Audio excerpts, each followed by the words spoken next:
Christine Gavini-Chevet, bonsoir. Vous venez d'être nommée rectrice de l'Académie de Limoges. Vous comprenez les craintes des étudiants ?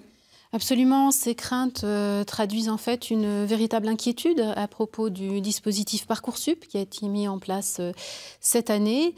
Et je crois qu'il est dans notre devoir d'expliquer un peu ce qu'est Parcoursup, de réaffirmer quel est le but du ministère avec cette plateforme. Alors comme vous le savez, Parcoursup remplace la plateforme APB qui existait précédemment. C'est la fin de l'université pour tous, c'est clairement ce que craignent les étudiants. Non, alors je crois que c'est vraiment, on pourrait dire le contraire. Le ministère, à travers Parcoursup, s'est engagé à donner une affectation à tout bachelier.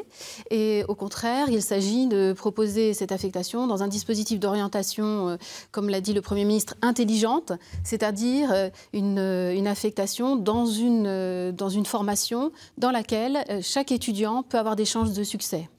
Alors les étudiants en colère, les parents d'élèves en colère également sur l'Académie de Limoges, avec début février l'annonce de fermeture de classes, notamment en milieu rural.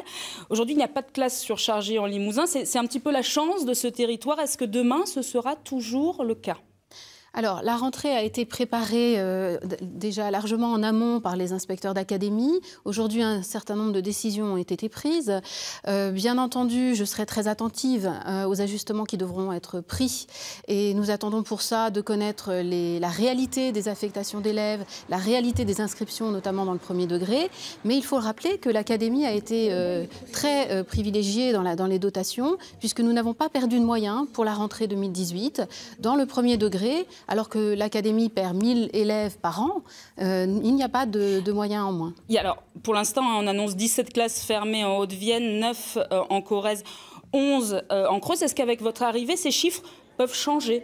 Alors, a priori, je n'ai pas pris de décision pour les faire changer, mais comme je vous l'ai dit, on mettra les moyens là où seront les élèves. C'est-à-dire en fonction des affectations, des inscriptions, les moyens seront répartis à la rentrée pour que tous les élèves soient face à des professeurs. Rapidement, un gros dossier en cours, celui du malaise au collège Firmin-Rose. La moitié des effectifs étaient en arrêt maladie avec un problème de gestion. Est-ce que vous avez une réponse à apporter ? Alors, il n'y a pas la moitié des effectifs. Je pense qu'il faut rétablir la réalité des faits. Ah, on avait la moitié des effectifs il y a 10 jours qui étaient en arrêt maladie. Alors, nous avons aujourd'hui 5 professeurs uniquement qui sont en arrêt maladie pour des raisons liées à ce malaise. Ceci dit, je ne nie pas le malaise et l'Académie le prend vraiment à bras-le-corps avec un audit académique qui a déjà été fait, une mission d'inspection générale qui a été diligentée dont je recevrai le rapport très prochainement.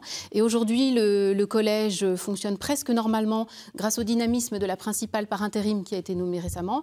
J'ai veillé à ce qu'elle enclenche un dispositif, un protocole de remplacement pour que les professeurs présents remplacent les professeurs absents. Est-ce que rapidement, on n'a plus de temps, est-ce qu'un nouveau principal va être nommé dans les prochains jours ? À la rentrée, il y aura un nouveau principal. À la rentrée seulement ? Et pour le moment, nous travaillons sur un... À la rentrée de septembre ? Alors, à la rentrée des vacances de Pâques, pardon. À la rentrée des vacances de Pâques. Merci beaucoup, Madame la rectrice.